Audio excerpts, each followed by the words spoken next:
Ok. Bueno, entonces vamos a iniciar con esto. No es tan, pues ahora sí que no es tan rebuscado. Aquí lo importante es que pues recuerden cuándo sospechar el reflujo. Acuérdense que, o sea, todas las edades puede haber reflujo, pero es mucho más frecuente, mucho más común, pues en los recién nacidos o lactantitos, ¿no? Entonces, el reflujo es normal o es esperado. Eh, Aquí lo definen como paso fisiológico de contenido gástrico al estómago. Lo importante es que no tenga una enfermedad por reflujo, o sea, una cosa es el reflujo o la regurgitación, otra es ya la enfermedad por reflujo, que ahí sí la enfermedad por reflujo nos va a generar signos y síntomas, ¿no? O hasta complicaciones. Entonces, regularmente todos los niños ahí por su madurez gastrointestinal, sobre todo en los esfínteres, el esfínter esofágico, presentan cierto grado de reflujo. La mayoría, o si se fijan, pues, por ejemplo, los recién nacidos, los lactantitos, siempre andan como tirando lechita, ¿no? Que es normal, normal en cierto grado, a menos que nos empiecen a generar síntomas que ya sea cada vez que comen, que sea muy frecuente, que les provoque estos episodios como de hipoxia o de apnea, pues ya ahí ya nos están generando complicaciones, ya no es un reflujo normal, ya sería una enfermedad por reflujo. La mayoría de los niños tienen un reflujo leve se considera fisiológico o normal que hasta los 2 años se les pueda quitar el reflujo leve. Ya cuando tenemos un reflujo moderado o severo, pues ahí sí se tiene que empezar a tratar, ya te va a generar síntomas, entonces ya se consideraría como una enfermedad por reflujo gastroesofágico. Entonces, aquí está, ¿no? La regurgitación es el regreso del contenido gástrico hacia el esófago y la boca sin esfuerzo. Si ven ustedes a los bebés, por ejemplo, ahí el dibujillo, ¿no? Que le estamos sacando el gas y sale la lechita. Y a veces no se escucha un eructo como tal, a veces nada más sale la lechita y esa sería la regurgitación. El vómito sería expulsión del contenido gástrico por la boca a esfuerzo, o sea, con el arqueo, con el esfuerzo abdominal por contracción del diafragma, ¿no? Entonces es diferente, o sea, la regurgitación se sale sin esfuerzo, sin hacer mucho ruido, y el vómito pues ya es más aparatoso, ¿no? Ya ahí es con esfuerzo y a veces hasta con arqueo y todo eso. Entonces, si se fijan aquí en el triangulito, chicos, yo no me acuerdo cómo poner el puntito rojo, como me habían dicho. A ver, ¿quién anda despierto por ahí? Creo que tenía que ser en PowerPoint. No sé Ah, si así se no, puede. no se va a poder. Ok, ¿miran mi cursor o no? Sí, sí se mira. Ok, Sí. Así sí se por ve. eso te digo, entonces si se fijan, pues sería como un triángulo, ¿no? Acá en la base o la mayor cantidad de pacientes con el reflujo, pues serían en lactantes. Entre más pequeñitos, pues más riesgo pues sí, mayor presentación del reflujo. Por ejemplo, los 4 meses o más chiquitos, más o menos un 75% tienen reflujo, que es lo que les comentaba, y ya hasta los 7 meses ya disminuye bastante aquí el reflujo por muchos factores. Ahorita vamos a ver cuáles. Entonces, ya regularmente aquí se parte como una brecha a los 2 años. Ya la mayoría de los niños que tienen reflujo leve dejan de tenerlo, ya dejan de tener pues si presentaron algún síntoma que no era de mayor importancia, pues lo dejan de tener y ya no hay reflujo. Entonces, como les decía, la mayoría se resuelve a los 2 años de edad y ya puede persistir el reflujo o presentarse en niños más grandes, escolares o adolescentes, pero ya ahí ya no sería un reflujo fisiológico por inmadurez gastrointestinal, habríamos que buscar las causas, ¿no? Ahorita lo vamos a ver. Entonces, fisiopatología, pues como les decía, el niño tiene, acuérdense, ahora sí que un espacio mucho más pequeño ahí para tolerar o para guardar la leche, pues desde el inicio, después los alimentos, entonces es menos distendible. El esófago, ahora sí que la anatomía varía ahí un poquito en niños comparados con los adultos, es más cortito y el esfínter esofágico inferior regularmente va a tener ahí una presión más baja también hay en diferencia en el ángulo de His. Regularmente, pues en los niños menores de 6 meses siempre la alimentación va a ser totalmente líquida. Entonces es pura leche, es base, ya sea seno materno o fórmula, pero es puro líquido. Entonces eso aumenta o es más fácil que refluya del estómago hacia el esófago comparado que si fuera, por ejemplo, ya después de los 6 meses, que ya es alimento líquido, pero también ya es alimento blando o semisólido. Entonces, eh, como vimos en la tablita de atrás, pues ya a los 7 meses ya es mucho menor el reflujo, también por la alimentación, ¿no? Y porque la mayoría del tiempo pues están acostados, ¿no? Entonces eso también ahí la posición no favorece mucho. Entre ellos también están ahí los factores pues más agresivos como el contenido del reflujo, que hay aumento de la presión gástrica, y los factores defensivos ahí que tienen ellos pues las manejan barreras antirreflujo, también el aclaramiento esofágico y la barrera mucosa que tienen los niños. Entonces vamos a recordar nada más la anatomía general. El esófago, el esfínter esofágico inferior, aquí nos está dividiendo el esófago con el intestino, perdón, con el estómago.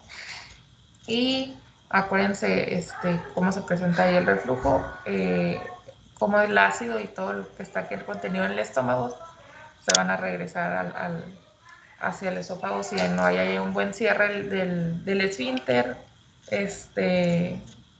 Y como comentábamos, si es todo líquido, pues mucho más fácil hay que refluya todos los líquidos, ¿no? Ok, regularmente las manifestaciones clínicas digestivas va a ser vómitos. Acuérdense, ya aprendimos qué son vómitos y qué son regurgitaciones. Pueden presentarse los dos. La disfagia, o sea, dificultad o dolor ahí para comer. Rechazo de tomas, que no quieren comer. Pobre ganancia ponderal, o sea que no nos están subiendo, o nos están subiendo muy poco de peso o no están subiendo lo que deben de subir. Entonces, por eso la importancia de cada mes, pues estarlos valorando cuánto están subiendo de peso, cuánto están creciendo. Entonces, regularmente son niños que si se acuerda alguien cuánto debe de subir un recién nacido o de un recién nacido hasta que tiene los 6 meses, regularmente son de 700 gramos a 1 kilo por mes. Entonces son niños así que nos llegan como que nos están subiendo 500 o 600, así súper limítrofe, o se están quedando muy bajos. A lo mejor sí están subiendo, pero muy bajito. Entonces hay que ver la causa, ¿no? Y una de esas puede ser la enfermedad por reflujo. Esto se presenta regularmente cuando es una enfermedad por reflujo moderada a grave. Las leves no te va a presentar nada de esto. Dolor abdominal, pirosis, esofagitis, irritabilidad o alteraciones posturales. ¿Alguien se sabe el nombre de qué nombre tiene una alteración ahí de una posición que adoptan los niños cuando tienen reflujo? A ver, nadie llevó clínicas con la doctora Aguilar.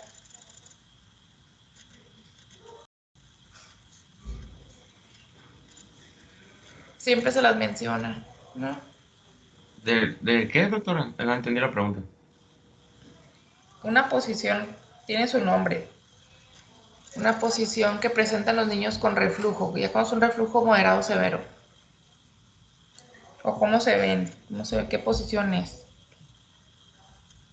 Ah, no, yo pensé que decía lo de la hipertensión anormal del cuello. ¿Cómo se llama? Sandflare, algo así. Esa, Sandifer. Ah, no. Ok, entonces para que la chequen los que no lo han leído o no lo han visto, no tienen ni idea, eso es muy característico en los niños con una enfermedad por reflujo.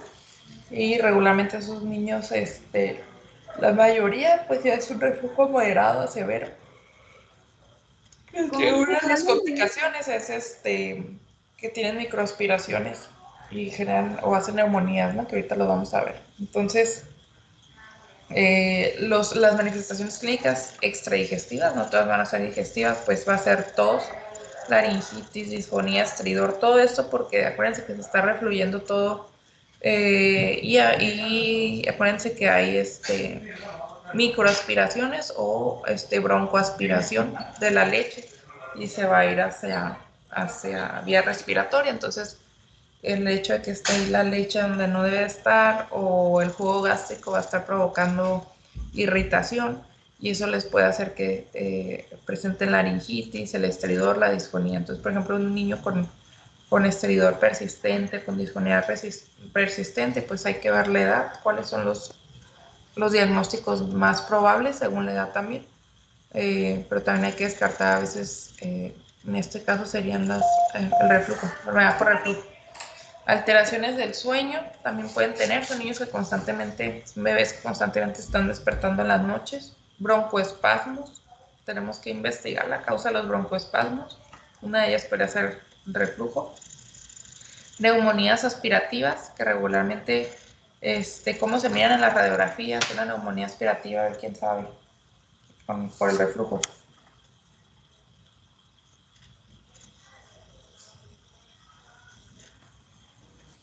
Ni idea, eso sí. A ver, Valdemar, andas muy perdido. No te hagas. Irán, ya te mire que estás conectado. ¿Cómo se ven las radiografías? A ver, van a decir, ay, este niño se broncoaspiró. A ver, una radiografía. No sé. Yo no me sabía lo del síndrome, pero eso sí no me lo sé. Eh, ¿Se las dejo de tarea o se las pongo en el examen? Las dos cosas, ¿no? Regularmente van a ver ¿cómo se llama? Van a ver la neumonía, va a estar localizada en el hemitórax derecho, en el ápice. Se ve como si fuera una atelectasia, pero es en el ápice.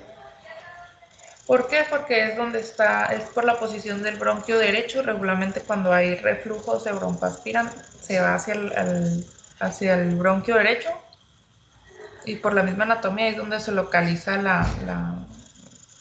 el infiltrado, pero sí es una radiografía muy característica. A ver, voy a buscar una y se las enseño.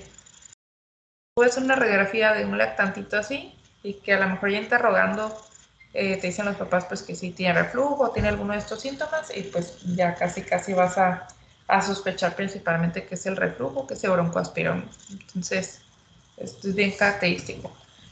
¿Qué les pueden provocar otros síntomas? Faringitis, sinusitis o otitis recurrentes también. Ok, entonces aquí como se fijan, en niños menores de 1 año o en infantitos, lo más frecuente sería ahí la ingurgitación o el vómito, vómitos recurrentes, irritable, y pues ahí problemas para que concilie el sueño, para que duerma. Acuérdense que ellos la mayoría del tiempo es como que comer, dormir. Entonces son niños que están más despiertos de lo que deberían de estar más tiempo y siempre están molestos y llorones.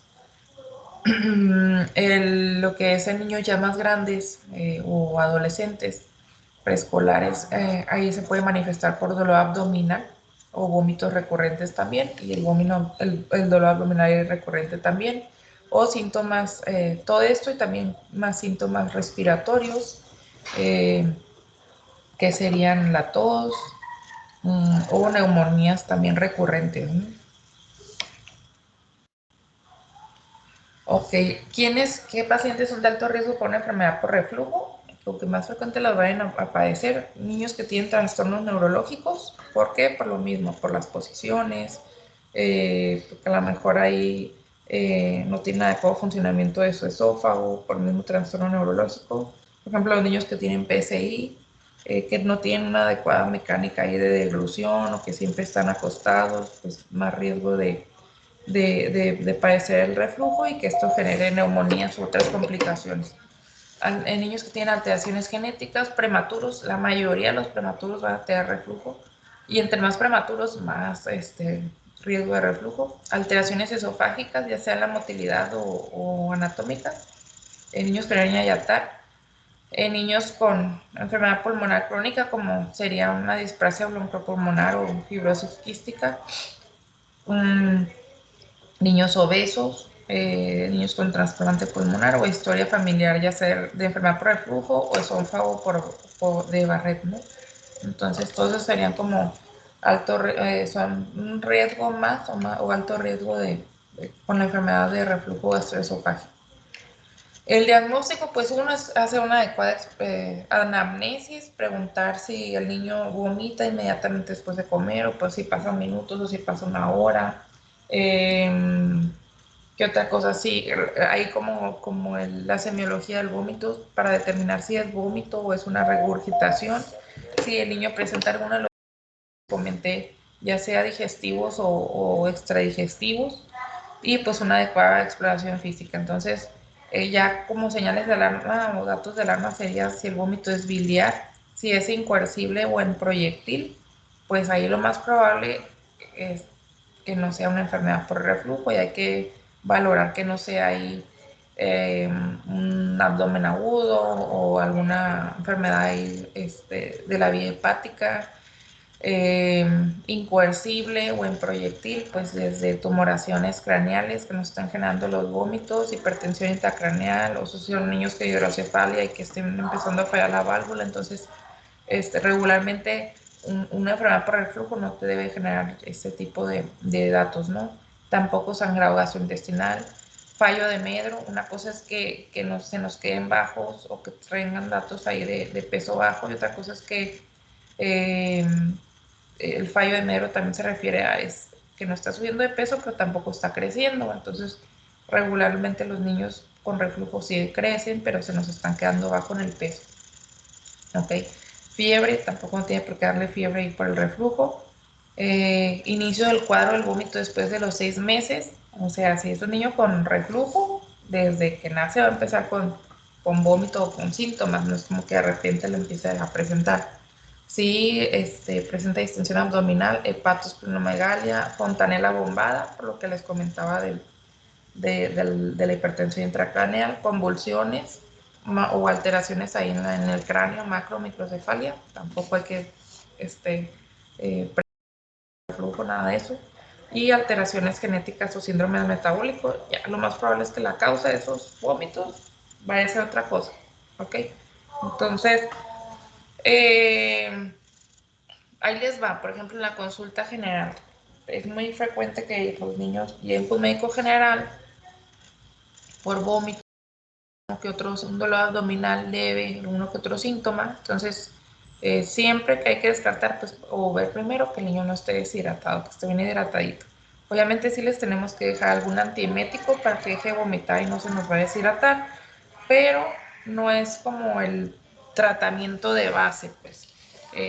¿Por qué puede tener vómitos un niño? Pues por un chorro de cosas, es decir, porque comió una intoxicación alimentaria, porque se llenó mucho, porque comió y se puso a brincar y luego se puso a llorar, y el mismo mecanismo ahí de que andaba en la brincolina y llorando y haciendo el berrinche, vomitó. O por, le digo, cosas ya más graves, un abdomen agudo, una infección de vías urinarias también les puede generar vómitos, una gastroenteritis. Entonces, si es un niño que se ve bien, signos vitales normales, pero está con vómito, que hay que descartar, dependiendo de la edad, es más frecuente en las niñas y en niños, bueno, en las niñas menores de 5 años. A veces la única manifestación es que tienen vómitos, no tienen fiebre, no tienen dolor abdominal. Vómitos, pues una infección de vías urinarias. Eh, al punto que voy es, por ejemplo, van a la consulta, les dan un antiemético, déselo por 5 días, por ejemplo, y si les va bien les dan suero, y siempre les refunden el antibiótico, yo no sé por qué. Entonces ahí lo que están haciendo ya es modificar el cuadro. Si el niño traía una hivo, una gastroenteritis, o iba empezando con datos de meningitis, encefalitis, pues ya nos dio en la torre porque ya modificó todo el cuadro con el antibiótico. Y así como los estudios de laboratorio que se le van a hacer después, hasta funciones lumbares, ya se, con simple eso, del antibiótico ya se modificó.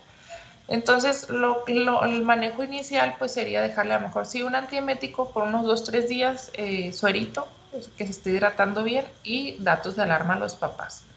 Pero nada, andar metiendo antibióticos nada más porque sí, si no sabemos ni siquiera la causa exacta del vómito. Pues si ese niño, la causa de su vómito es otra cosa que a lo mejor ya sea un poquito más severa. Obviamente el niño va a regresar y si persiste o no tolera hasta antes de que ustedes lo citen. Entonces ahí ya se dices como que, ok, no está respondiendo y es un cuadro más agudo, ok, ya hay que solicitarle todo lo que deba de ser. Si tú desde la primera consulta sospechas que es una IBU, por ejemplo, pues le puedes dar su antimético, su suerito y le pides su ego y lo citas para revalorar. Pero no se vale dar el antimético por una semana y antibiótico para ver a qué le pegas y a ver qué pasa, ¿no? Eso no se vale. Entonces les digo, causa de vómito puede ser muchas cosas, pero acuérdense que la enfermedad por reflujo es desde el nacimiento, ¿ok? A lo mejor sí, cuando recién nació era más leve y con las semanas va aumentando, que sea más agudo el cuadro, pero de que empiezan con el vómito desde el nacimiento, empiezan durante los primeros días.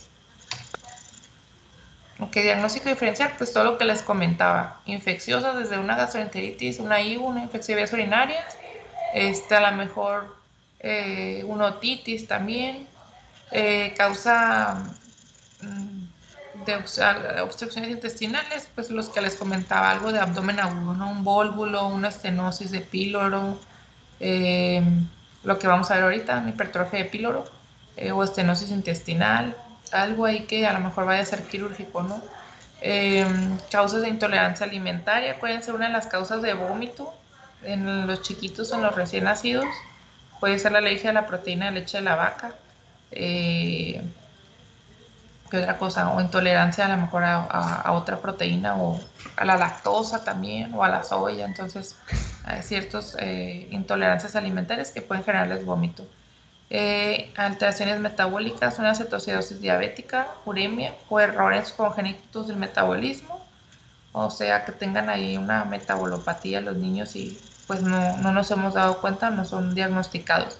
Si ustedes, por ejemplo, los niños, le llega un niño, un recién nacido que tiene una semana de vida y que estaba con vómitos o empezó hace 2, 3 días, ok, aquí lo que les comento, se ve bien el niño, no está deshidratado, pero la mamá le llama la atención que está vomitando, no trae ningún otro síntoma, pues les pueden indicar el suerito vía oral, a lo mejor algún antiemético, aunque no es recomendable tanto en menores de un mes dejarles el antiemético.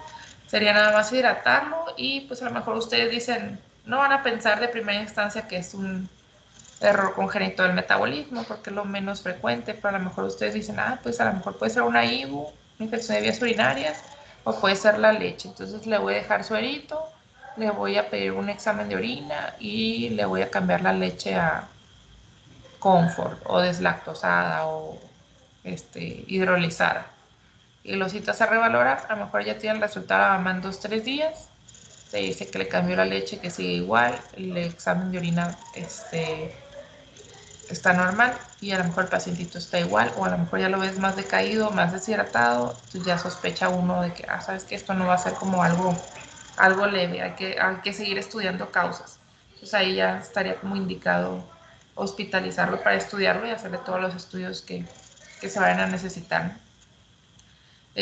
Psicológicas, entre ellas la ansiedad, pues serían ya niños más grandes, y farmacológicas o toxinas, como ciertos medicamentos que se pueden dar desde, ya que son pacientitos enfermos o patológicos, ¿no? Ok, ahora sí, entre las pruebas complementarias o lo que usamos más frecuentemente para diagnosticar una enfermedad por reflujo es el tránsito esófago gastrodenal. Se le da a los pacientitos, por ejemplo, en un biberón, les damos la leche con el medio de contraste y ya por medio del biberón, pues se toma la lechita que trae el medio de contraste y conforme va pasando la leche del esófago al estómago, pues se pinta, ¿no? Y aquí podemos ver, entonces, ¿para qué nos sirve esto? Para ver la anatomía, descartar que no haya ahí por ejemplo, una dilatación, no, ¿cómo se me fue la palabra? Una estenosis, por ejemplo, que no haya algún divertículo. Entonces es más que nada ver lo que es la anatomía y ver el paso ahí de la leche y ver también aquí si pasa al estómago o si cuánto tarda en pasar. Entonces, eso pues ya lo maneja un poquito más el radiólogo, pero ya el radiólogo nos pasa así como que es normal o no.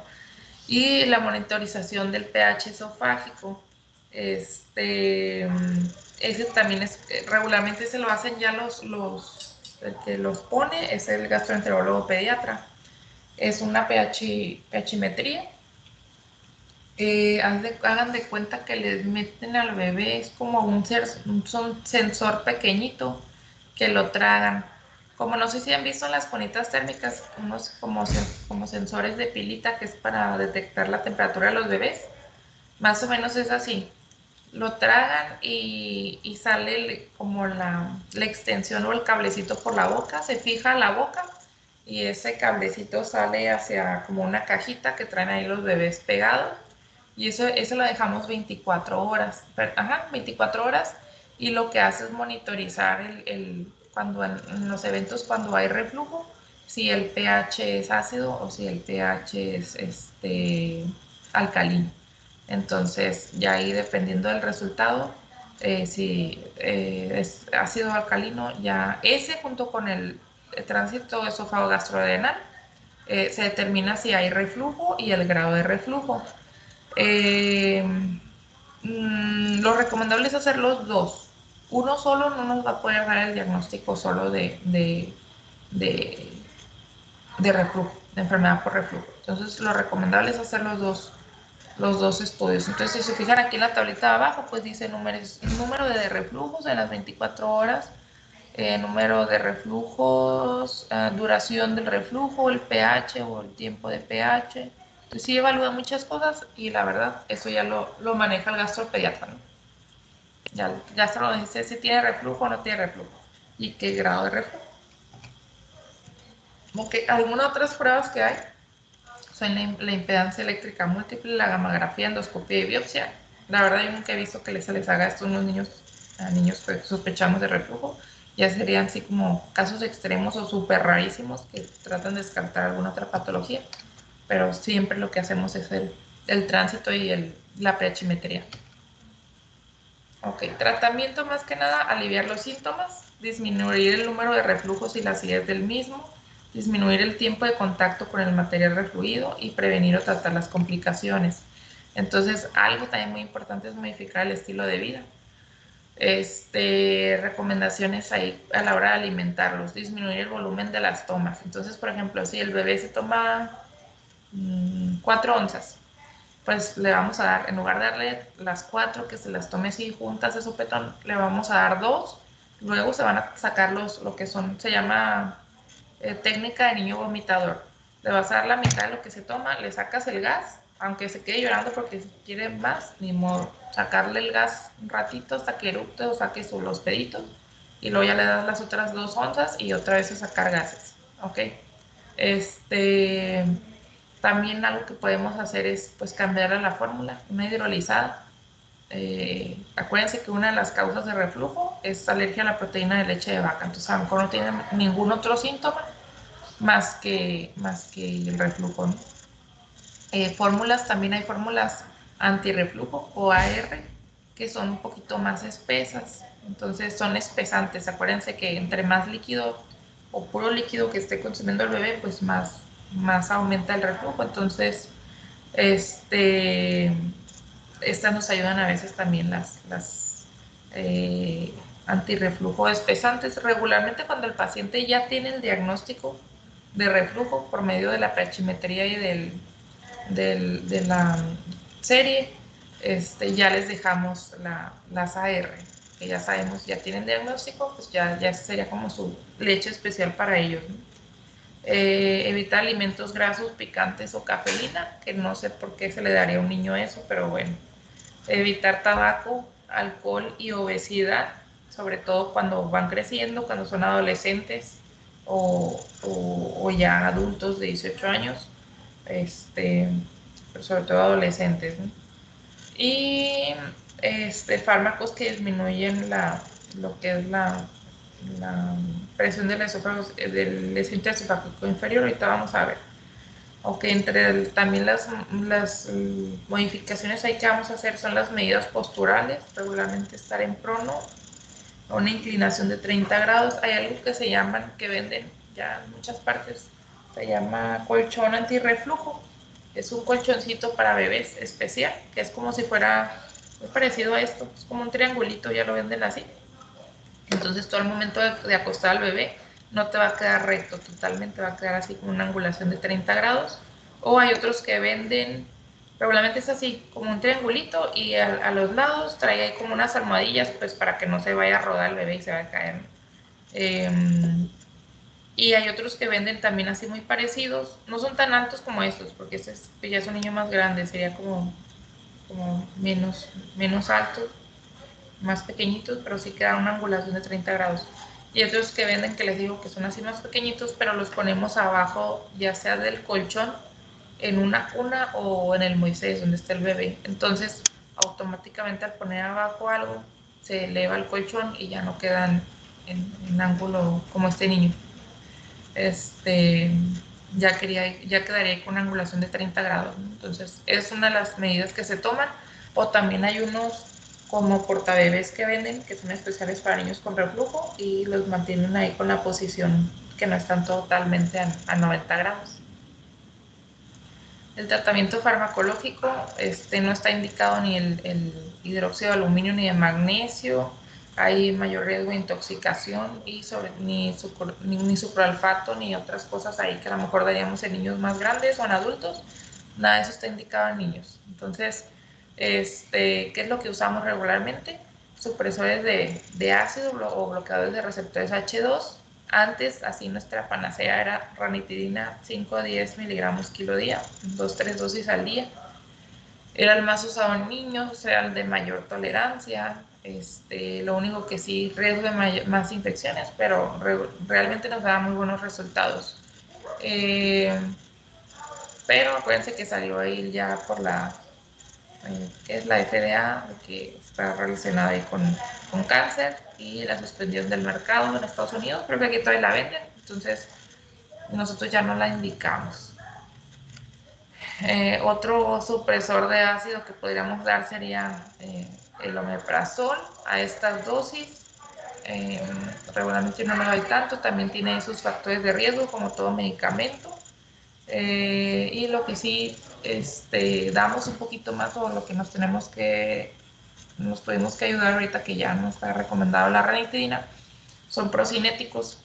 Los que más utilizamos es la cisaprida y la domperidona en lactantitos o recién nacidos. La metoclopramida a mí no me gusta ni para niños más grandes.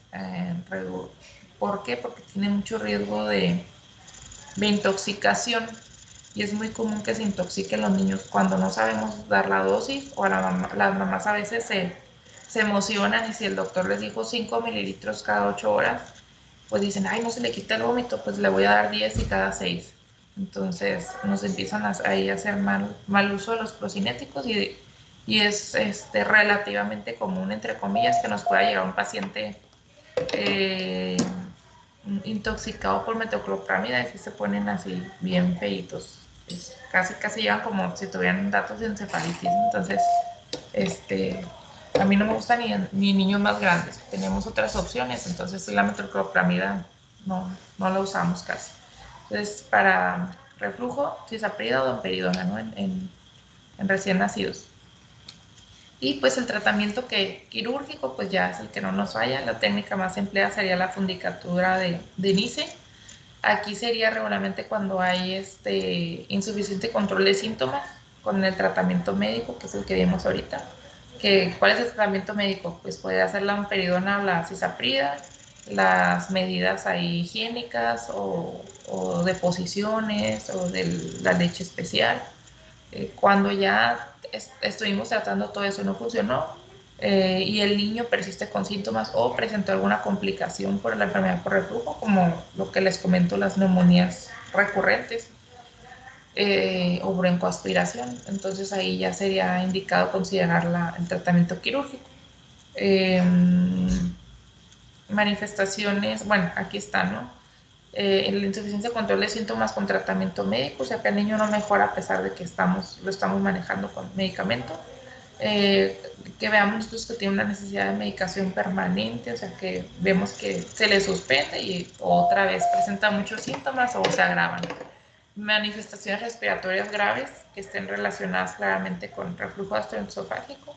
Ahí en el general es muy común que veamos niños que ya estuvieron hospitalizados una vez por una neumonía, así característica, como les digo, en ápice derecho, y a los que les gustan 4 meses, 3 meses, regresan con otra neumonía igual. Entonces ahí ya sospechamos o ya consideramos si el tratamiento pues ya debe ser quirúrgico, ¿no? Eh, Esófago de Barrett, que tengan datos o clínica o sospechemos que nos esté desayunando esófago de Barrett. Acuérdense que el esófago de Barrett es como pro cáncer, entonces tenemos que cuidar mucho eso. O pacientes con retraso mental severo, como les comentaba, una PCI y reflujo, ¿no? Porque pues esos pacientes nada les ayuda, ni la posición, ni el movimiento, ni la maduración ahí neurológica, entonces lo único que le va a condicionar es que siga presentando complicaciones. Ahí les va, manejo práctico. Si es un bebé de 2 meses, igual desde que nació tiene el mismo cuadro, regurgita frecuentemente, o sea, frecuentemente presenta ahí la salidita de la leche, pero sin hacer esfuerzo, sin presentar síntomas, otros síntomas. Y los papás dicen que siempre anda contento, anda feliz, llora por comer, no hay problema, se le llama regurgitador feliz. Entonces aquí no vamos a pedir nosotros pruebas complementarias, nada más es de explicar a los pacientes, a los papás, que todos los niños regularmente presentan un reflujo leve y mejora hasta los 2 años a veces, ¿no? No vamos a dar fármacos y recomendamos nada más las posturas y lo que les comenté, ¿no? Ok, entonces lactante de 3 meses que presenta regurgitaciones y ya se le agrega no nada más regurgitaciones, es vómito también. Y si nos está va ganando bajo peso. Y en la exploración física, pues este niño sí estaba irritable y tiene alteraciones del sueño.